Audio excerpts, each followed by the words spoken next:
தீர்ப்பு வந்து மகத்தான ஒரு வெற்றியை தமிழ்நாடு கொண்டு வந்திருக்கு. குறிப்பாக மாண்புமிகு முதலமைச்சர் மு.க. ஸ்டாலின் தலைமையில் இருக்கக்கூடிய திமுக அரசாங்கத்துக்கு மகத்தான ஒரு ஹிஸ்டாரிக் விக்ட்ரி என்று சொல்லலாம், ஃபேமஸ் விக்ட்ரி என்று சொல்லலாம். ஆனால் தமிழ்நாடுக்கு மட்டும் இது ஒரு பெரிய வெற்றி இல்லை. கூட்டாட்சி என்ற அந்த கொள்கைக்கு, நம்ம அரசியல் அமைப்பில் ஆழமாக பதிக்கப்பட்ட கூட்டாட்சி என்ற அந்த பிரின்சிபிள்ஸுக்கு, அந்த கொள்கைக்கு இது ஒரு மகத்தான வெற்றி. ஆளும் கட்சி பாஜக ரொம்ப மோசமான அத்தாரிட்டேரியன் போக்குக்கு ஒரு பெரிய அடி. இந்த கவர்னர் வந்து சுயமானம் இருந்தால் உடனே ராஜினாமா சேர்ந்து நாளையிலே ஃப்ளைட்டை பிடிச்சிட்டு டெல்லிக்கு போகணும், இல்லைன்னா அவரை வாபஸ் வாங்கணும். ஏன்னா இங்கே இந்த கவர்னருக்கு ஒரு விதமான ஃபுட்டிங் கிடையாது. இப்போது இங்கே தமிழ்நாட்டில் இனிமேல் எல்லாம் சிரிக்கக்கூடிய அளவில் அவர் பண்ணிருக்காரு. சுப்ரீம் கோர்ட்டு உச்சநீதிமன்றத்தோட தீர்ப்பை இன்னும் படிக்கணும், ஃபுல் தீர்ப்பு வந்த உடனே என்னென்னு சொல்லியிருக்காங்கன்னு. ஆனால் அதில் சில முக்கியமான விஷயங்கள் என்னவென்றால், கவர்னர் வந்து அசென்ட்டை 3 ஆப்ஷன் தான் இருக்குது. அதாவது லெஜிஸ்லேட்டிவ் அசம்பிளி வந்து ஒரு பில்லை பாஸ் பண்ணால் 3 ஆப்ஷன் தான் இருக்குது. உடனே அதை ஒப்புதல் கொடுத்தா உடனே வேகமாக முடிஞ்சுவிடும். அதுதான் நியாயம். ஏன்னா கவர்னருக்கு வந்து சொந்த பவர் கிடையாது, டிஸ்கிரிஷனரி பவர் வந்து ரொம்ப குறைவான இதில் தான் இருக்குது. அவர் ஒரு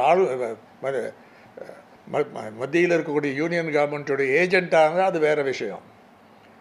ஆனால் அந்த இப்போ ஒப்புதல் கொடுப்பது ஒன்று, டு வித்ஹோல்ட் அசென்ட், ஒப்புதல் கொடுக்காம அதை பற்றி யோசித்து திருப்பியும் லெஜிஸ்லேட்டிவுக்கு இதுக்கு அனுப்ப முடியும் அவருடைய ரெக்கமெண்டேஷனோட.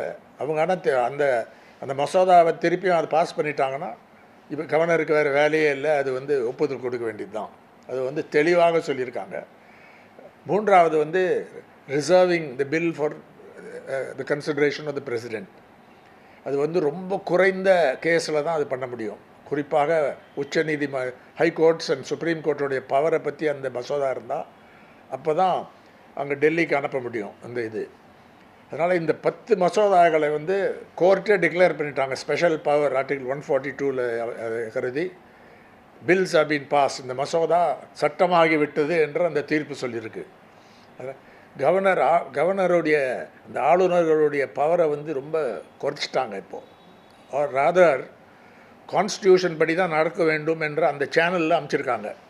அதனால் இந்தியா முழுக்கம் இது பிரதிபலிக்கும். இதோடைய விளைவுகள் வந்து நல்ல விளைவுகள், ஜனநாயக பாதையில் இருக்கக்கூடிய இது. ஏன்னா பார்லிமெண்ட்ரி டெமோக்ரஸிக்கும் பாராளுமன்ற ஜனநாயகத்துக்கும் கூட்டாட்சிக்கும் அரசியல் அமைப்பு சட்டத்தில் கான்ஸ்டியூஷன் இருக்கக்கூடிய டாக்டர் அம்பேத்கர் போன்றவர்கள் எழுதின அந்த கான்ஸ்டியூஷனுடைய அந்த சாராம்சத்தை இந்த உச்சநீதிமன்றம் தீர்ப்பு வந்து நன்றாக பாதுகாத்து இருக்கிறது. உச்சநீதிமன்றம் வழங்கியுள்ள தீர்ப்பின் வாயிலாக இனி தமிழ்நாட்டில் பல்கலைக்கழகங்களில் துணைவேந்தர்களை நியமிக்கக்கூடிய அதிகாரத்தை தமிழ்நாடு அரசே பெறுகிறது என்பதும் தற்போதைய விவரம். உடனுக்குடன் செய்திகளை தெரிந்து கொள்ள சன் நியூஸ் பெல் ஐகானை கிளிக் பண்ணுங்க.